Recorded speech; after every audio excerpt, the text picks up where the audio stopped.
काही चिकटवायचं असेल तर याचा हा आमचा लहानपणीचा फॅविकॉल असायचा. पक्षी येऊन खाऊन जातं. आईने पक्ष्यांसाठीच लावलं असं म्हटलं तरी काय अवघड ठरणार नाही. कोणाचं अंड आहे माहीत नाही. कालची चांगली सुकली नव्हती ना. हां,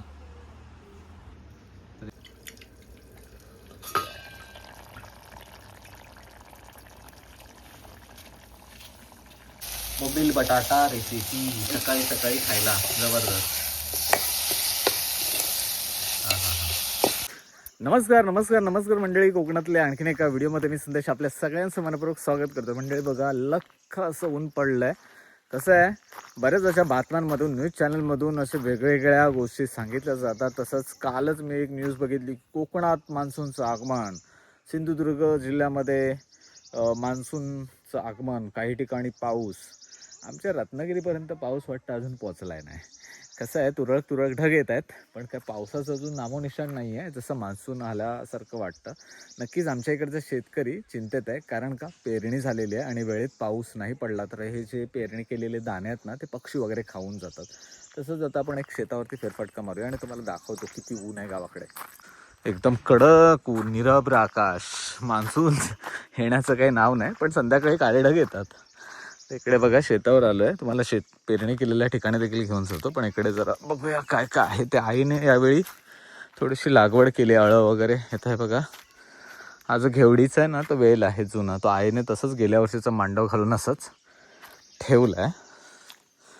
इथे आहे ना दरवेळी रताळ्यांचा वेल, हा बघा, हे रताळ्याचे वेल येते आणि इथे रताळे आहेत ह्याच्या खाली. पण माती भुसभुशीत करावी लागेल परत एकदा, ते पण आपल्याला करायचं आहे. इकडे बघूया आईने काय केलं आहे. हे बघा, हे आलं घातलं आहे. इथे आहे ना दोडक्याची वेल वगैरे आई लावते.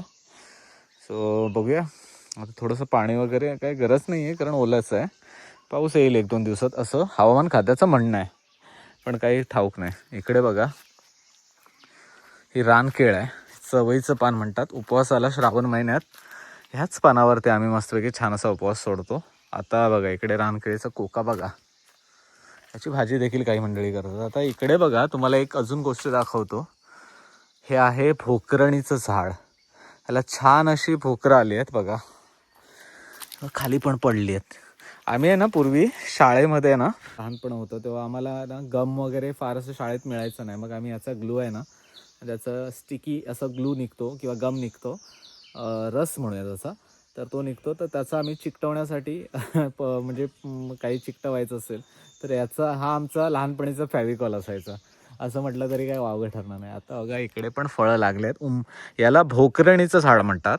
भोकर हे खरं तर माझी आजी आहे ना, याची भाजी देखील बनवायची. जमलं तर याची भाजी देखील तुम्हाला दाखवूया.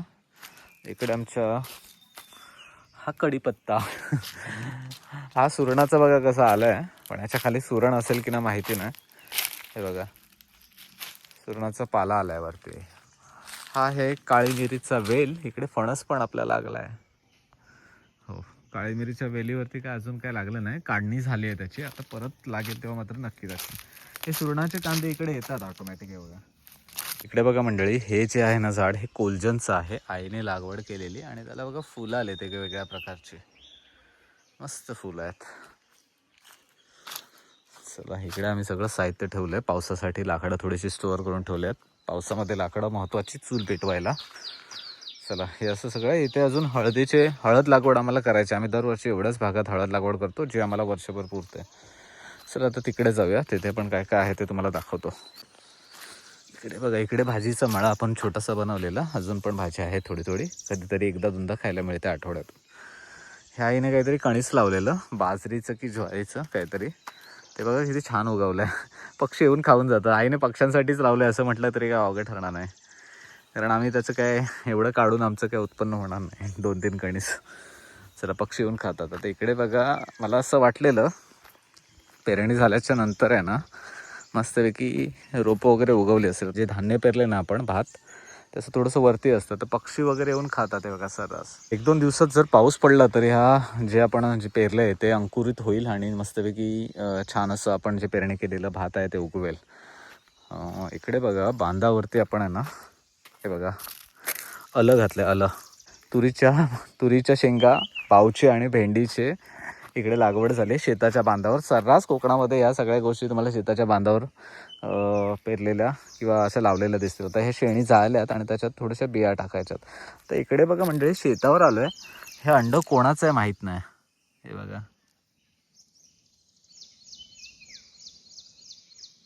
कोणाचं अंड आहे माहीत नाही, पण असू दे, त्याला आपण हात नाही लावायचा. कुठल्या पक्ष्याचंही असू शकतं किंवा मग कुठल्या सरपटणाऱ्या प्राण्याचं देखील असू शकतं. मंडळी चला आपण शेतावरती तर आता आलो आहोत. आता बघा असा एक ढग येतो सूर्याच्या आड, तेवढाच ढग आहे, बाकी सगळं निरभ्र आकाश. तेवढ्यापुरतं सावली येते आणि असं वाटतं की पाऊस येणार आहे, पण तसं नाही आहे.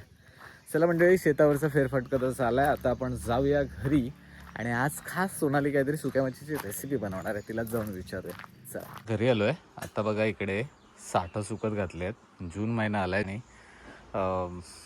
आमच्याकडे अजून आंबे आहेत. सोनाली बघा काय करते. सोनाली हो, सकाळी सकाळी उठून साठं कालची चांगली सुकली नव्हती ना. हां तर हे साठ आता उरपत ना म्हणतात ना ह्याला, साठं उरपत ते. बरं सोनाली, आज काय सकाळी न्याहारीला बनवतेस? बोंबील बटाटा. बोंबील बटाटा. हो. चला साठं उरपतून घे पटकन. आपण मला पण भूक लागली आहे जोरात. सो बोंबील बटाटा मस्त की कसा रस्सेवाला रस्सा. अरे वा, चुलीवरचा बोंबील बटाटा आणि भाकरी आज सोनाली बनवून दाखवणार आहे. चला चुलीजवळ जाऊया. मंडळी चुलीजवळ आलोय आणि आता खास आजच्या सकाळच्या न्याहारीची रेसिपी काय तयार होते ती बघूया. सोनाली म्हणते की बरेच दिवस आपण काही रेसिपी दाखवली नाही, मला म्हणते चॅनलमधून बाहेर काढताय की काय. सो म्हणून म्हटलं चला सोनाली आज काहीतरी बनवते. सकाळी सकाळी तिने खास म्हणाली सुकी मच्छी घेऊन आली, तर सुक्या मच्छीची रेसिपी बरोबर ना? हो. काय बनवते? बोंबील बटाटा. बोंबील बटाटा. हो. चला त्याच्यासाठी काय पहिलं बोंबील कापून घेऊया. कापून घेतली. अच्छा, बोंबील मस्तपैकी आपण कापून घेतले है ना. हा, कापून. हे बघा बाजारातून आणलेले बोंबील आहेत, मस्त छान असे. आणि त्याचे बारीक बारीक तुकडे करून घेतोय, साफ करून घेतोय. डोकं थोडं काढायचं असतं हो, ना. काढायचं. आणि असे तुकडे करून घ्यायचे लांब बोंबलाचे. हे बघा छान असे बोंबलाचे तुकडे करून झाले. चला बोंबील धुवून झाले. हो, धुवून घेतले, बोंबील बारीक स्वच्छ कापले. धुवून घेतले मस्त. एवढे तुकडे केलेत बारीक. हा हे एवढे बघा घेतलेत. एवढे बोंबील घेतलेत. आणि काय इतर साहित्य घेतलंयस? फोडणीसाठी एक कांदा घेतलाय, हा. अर्धा टमाटर घेतलाय, बरोबर मिरची घेतली तिखटपणासाठी, बरोबर. गोडा मसाला हा आणि लसूण घेतले ठेचून, बरोबर. आणि थोडी कोथिंबीर आहे बस. आणि कोकम. कोकम म्हणजे ताजे कोकम आहे त्याच्या आगळ. आणि बटाटा कापून घेतला. बटाटा कापून घेतला. बटाटा उभा चिरून घेतला ना. हो. अच्छा चला मंडळी मस्तपैकी चुलीवरती आपण भांडं ठेवलंय. पहिलं काय टाकणार सोनाली? तेल. तेल घेते फोडणी. अच्छा फोडणीला तेल घेतलंय मस्तपैकी. भांडं छान तापलंय हा. हो. चला तेल गेल्याच्या नंतर लसूण टाकले. आता पुढे काय? हिरवी मिरची. हिरवी मिरची. तिखटपणासाठी मस्तपैकी छान अशी हिरवी मिरची. आता कांदा घेते. अच्छा. आणि टमाटर. कांदा टमॅटो एकत्र गेला आहे. एकत्र. अरे वा, छानपैकी कांदा टमॅटो एकत्र गेलाय. पहिलं जाते ते मीठ. थोडंसं घेतलं. अच्छा. हळद. छानपैकी हळद गेले.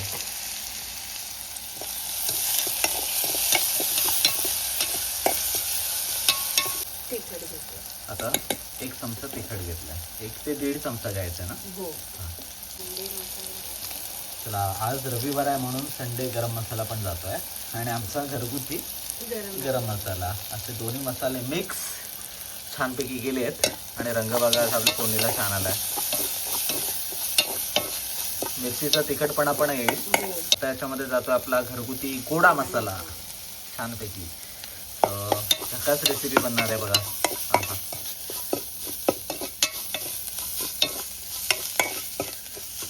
सुगंध भारी आला बघा. तेल सगळं ॲब्झॉर्ब केलं मसाल्याने. आणि आता परत मसाल्यामध्ये जे तेल आहे ना ते हळूहळू एक्स्ट्रॅक्ट होईल किंवा तेल सुटेल. चला मस्तपैकी मसाला परतून झाला. आता याच्यामध्ये कोकमाचं पाणी टाकलं आपण. आगळ म्हणून शकतं त्याला आता. आणि मस्तपैकी आंबटपणा येणार आहे आणि मिरचीचा तिखटपणा. असा आंबट तिखट अशी छानपैकी चविष्ट अशी रेसिपी होणार आहे. आणि ज्यांना ज्यांना बोंबील बटाटा आवडतो त्याने अशा पद्धतीने करून एकदा बघा. फक्त गोडा मसाला आमच्याकडे गावाकडे आहे ना ते चुलीवरती कांदे वगैरे भाजून, चुलीमध्ये कांदे वगैरे भाजून तयार केला जातो. चला आता फायनली बोंबील टाकून घे. बोंबील टाकून घेऊया. काही लोक बोंबील भाजून पण घेतात धुवून झाल्याच्या नंतर, असं आहे. तर आता फायनली परत बोंबील गेल्याच्या नंतर बटाटा. बोंबील बटाटा रेसिपी सकाळी सकाळी खायला जबरदस्त. हा हा हा, मस्त की परतून घ्यायचं, पाणी नंतर टाकायचं ना. नंतर टाकायचं. हा हा हा हा, रंग बघा, रंग बघा कसा येतोय. कोणाकोणाला बोंबील बटाटा आवडतो त्यांच्या तोंडाला पाणी सुटलं असेल. झक्काच रेसिपी होते. त्याच्यामध्ये कोकमाचे आमसलं देखील आहेत, मिरची आहे तिखटपणासाठी आणि इतर मसाले आहेत. आणि आपला गोडा मसाला देखील, वायनातला गोडा मसाला देखील आहे. तो बघा मस्तपैकी एकदम मसाला लागल्यासारखं झालं, असं वाटतंय असंच खावं. पण कसं आहे, याच्यामध्ये पाणी टाकावं लागतं बोंबील शिजण्यासाठी किंवा बटाटा शिजण्यासाठी. थोडं पाणी टाकून देते. अच्छा, थोडंसं पाणी टाकायचं. बटाटा शिजायला पाहिजे ना. हो, साधारण 1 ग्लास पाणी टाकलंय. अर्धा ग्लास. अर्धा ग्लास. जेवढं तुम्हाला पातळ रस्सा पाहिजे.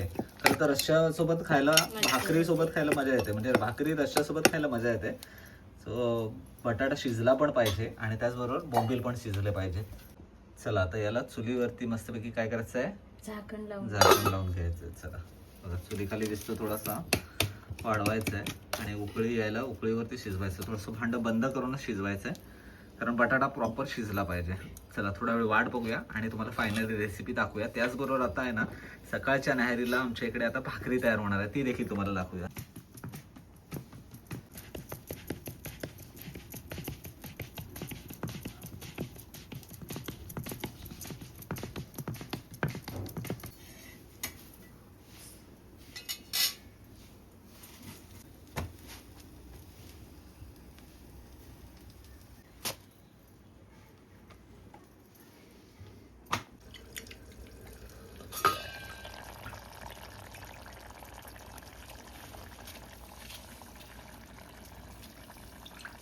मंडळी चला, मस्तपैकी बघा बोंबील बटाटा रस्सा तयार झाला आहे आणि मस्तपैकी तांदळाची भाकरी आहे. सकाळची न्याहारी. इकडे सोनालीने सुकत घातलेले साठ आणि थोडंसं आता ढगाळ वातावरण झालं आहे, पण ऊन आहे गावाला. या सुंदर वातावरणात आपण मस्तपैकी बोंबील बटाटाच्या रेसिपीचा आनंद घेऊया. मस्तपैकी रस्सा वगैरे आहे बघा. हा हा, असं डीप करायचं.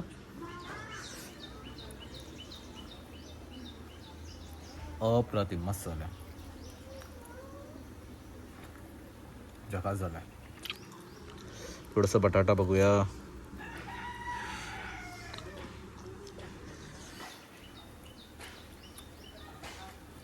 झकास, मजा आली. असं आगोटी सुक्या मच्छीला महत्त्व काय असतं तर, ताजी मच्छी, समुद्रातली मच्छी मिळत नाही. जवळजवळ नारळी पौर्णिमेपर्यंत बोटी काय समुद्रात जात नाहीत. त्याच्यामुळे गावाकडे सुक्या मच्छी अशी स्टोअर केली जाते. आणि म्हणतात ना, मच्छी खाणं कोकणी माणसाच्या काय म्हणतात ना, जीवनमानातलं एक वेगळाच टास्क आहे असं म्हणावं लागेल. कारण आमच्या आहारात ताजी मासळी तर असतेच, त्याचबरोबर सुकी मच्छी देखील असते. तर सुकी मच्छी देखील तेवढीच पौष्टिक असते. मग ते सुके बोंबील असू देत, चेवणी सुकटं असू देत, माकलाची सुकटं असू देत आणि बरंच काही, सुका बांगडा असू दे. मस्त ह्या सुक्या मच्छीचे ना रेसिपी तुम्हाला प्रॉपर बनवता आली ना, भारी होते, चविष्ट होते. सुक्या बोंबलाची मस्त की बोंबील बटाटा टाकून केलेली रेसिपी एक नंबर झाले. आणि भाकरीसोबत, तांदळाच्या भाकरीसोबत ही रेसिपी परफेक्ट जाते. मस्त मग झाली, पटकन खाऊन घेतो. तर मंडळी, ही होती आमच्या कोकणातल्या गावाकडची सकाळ, पाऊस येण्या अगोदरची. सो मस्तपैकी शेतावरचा फेरफटका देखील दाखवला आणि वातावरण देखील दाखवलं. गावाकडे सध्या वातावरण काय, आता थोडंसं ढगाळ वातावरण झालं आहे. न्यूज चॅनलमध्ये देखील सांगितलं गेलं आहे की 72 तासांमध्ये कोकणाला रेड अलर्ट पावसाचा, असं काहीतरी सांगितलं आहे. कोणास ठाऊक. जर पाऊस आला मात्र तर नक्कीच दाखवेन. मस्तपैकी बोंबील बटाट्याची रेसिपी आणि न्याहारी झालेली आहे, मजा आली. म्हणजे ही होती गावाकडची सकाळ आणि सकाळचं वातावरण, त्याचबरोबर सकाळी कोकणी स्टाईलची रेसिपी. आय होप तुम्हाला हे गावाकडचं वातावरण आणि हा सगळा व्लॉग आणि हा व्हिडिओ आवडला असेल. जर तुम्ही गावाला मिस करत असाल तर आपल्या चॅनलला सबस्क्राईब करून ठेवा, कारण गावाकडचे नवनवीन व्हिडिओ तुमच्यापर्यंत पोहोचवण्याचा आमचा नेहमीच प्रयत्न असतो. चला मंडळी, तुर्तास हा व्हिडिओ आपण इथेच थांबूया. गावाकडचे व्हिडिओ बघत राहा, पाहत राहा आणि चॅनलवरती नवीन असेल तर चॅनलला सबस्क्राईब करा, व्हिडिओला लाईक करा, कमेंट करून सांगा कसा वाटला व्हिडिओ. भेटू कोकणातल्या अशाच आणखी पुढच्या व्हिडिओमध्ये. तोपर्यंत टाटा, येवा कोकण. आपलं जसा काळजी घ्या. चला.